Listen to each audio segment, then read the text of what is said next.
Good morning students. 2024 வருஷம் நடந்த ஒரு எக்ஸாமோட TNPSC maths previous year question பார்க்கலாம். 21 + 14 + 28/3 + எக்ஸெட்ரா என்ற முடிவுறா தொடரின் கூடுதல் காண்க. Find the sum of infinity of 21 + 14 + 28/3. இது என்னென்னா ஒரு இன்ஃபினிட்டி, இது முடியவே முடியாது. இந்த தொடருக்கு வந்து ஒரே ஒரு ஃபார்முலா உண்டு. என்ன உண்டுன்னா a/1 - r. இல்லை ஏனா என்ன? ஏனா முதல் எண் இங்கே என்னன்னு கொடுத்துருக்காங்க? 21 கொடுத்துருக்காங்க. ஆர்னா என்ன? ஆறுங்கிறது ரெண்டாவது எண் டிவைடட் பை முதல் எண். அப்படி இல்லைன்னா மூன்றாவது எண் டிவைடட் பை ரெண்டாவது எண். இப்போ ரெண்டாவது எண் என்ன கொடுத்துருக்காங்க? 14 கொடுத்துருக்காங்களா? ஃபர்ஸ்ட் டேர்ம் 21, 14/21 என்ன ஆகும்? 2 7s are 14, 3 7s are 21. ஓகேவா?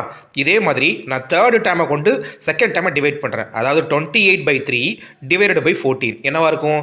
28 டிவைடட் பை 3 × 14. அப்போ 14 28 கட் பண்ண என்ன ஆகும்?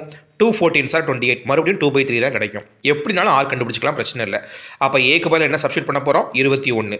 ஆருக்கு பதிலாக 2/3 போட்டுருவோமா? So 21 divided by 1 - 2/3. இப்போ என்ன பண்ண போகிறோம்? அந்த 1 - 2/3 ஒரு பாக்ஸில் பிளிங்க் ஆகுதுல்ல, அதுக்கு எல்சிஎம் எடுக்க போகிறோம். எல்சிஎம் எடுத்தால் என்ன கிடைக்கும்? 3 - 2/3 கிடைக்க போகுது. அதை சிம்பிளிஃபை பண்ணால் டினாமினேட்டரில் மட்டும் 1/3 கிடைக்க போகுது. அப்போ கீழே இருக்கிற 3 மட்டும் மேலே போயிருமா? அப்போ 21 × 3/1. அப்போ ஆன்சர் என்ன?